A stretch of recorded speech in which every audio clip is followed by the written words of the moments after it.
My first cousin? Yeah, your guy, Chris Ivory.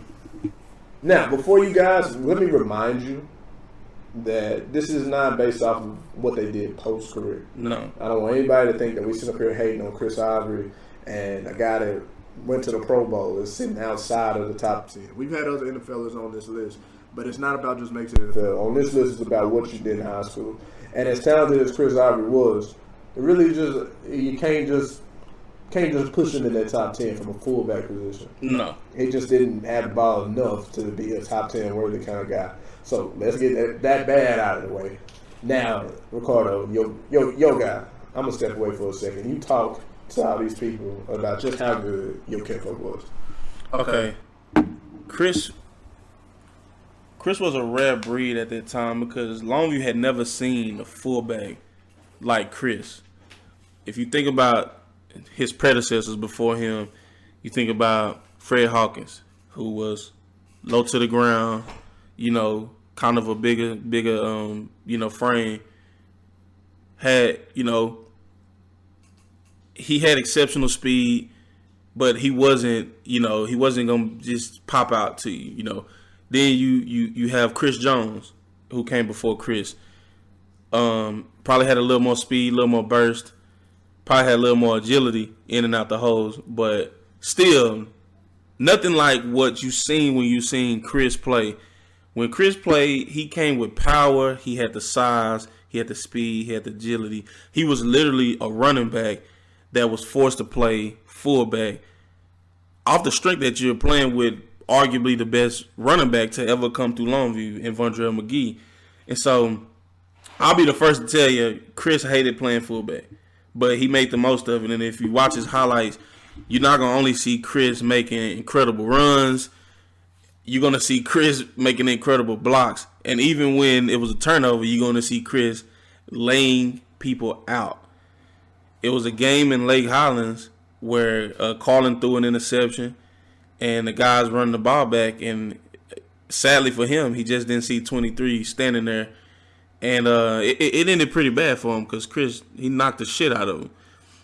Chris also played on the defensive side of the ball. If I'm not mistaken, Chris actually got recruited by a big school to play defense, but his passion was playing running back. And so he turned down all those, scholarships for him to play on the defensive side of the ball to play running back. And, man, I can go on for a while about Chris because obviously he's my cousin. I can tell you about his college career and, how he doesn't have the best college career. You look at his stats. You look at, what he did at Washington State. It won't wow you at all. And then to leave there and go to a Division III school or whatever in Tiffin that nobody's ever heard of and not really even have a big career there, but still, get enough on film to get a pro day and then turn that into what he turned it into.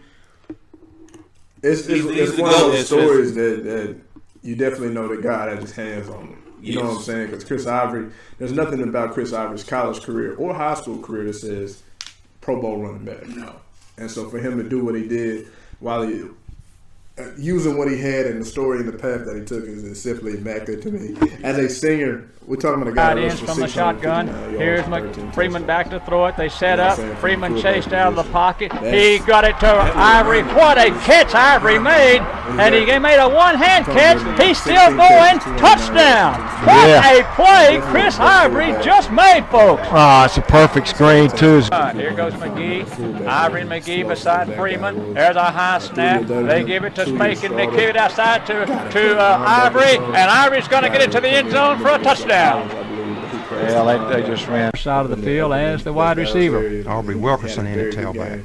There goes Ivory, bounces around. Ivory's up the field. He still goes. Touchdown. Well, that's exactly what we said. You keep feeding. It's in a position to score with almost 9 minutes remaining. Shotgun for Garland Freeman. He'll roll to the right side. Little drop play to the running back out to the 30, 35. That's Ivory back in the game at the 40, 45, and finally down the 47-yard line. Well, the same drop play that was successful earlier is again. Here's Garland Freeman, the quarterback, taking that football to the fullback Ivory at the 5. He's got it forward down near the goal line. He is in for the touchdown. From 8 yards out, Chris Ivory gives the first quarter's just about over. Nearly about. He's got more tailback. Rolling right Freeman. He's right to drop play. He plays just as much tailback. He has the first down. But Jesse was actually blocking his driven back from there.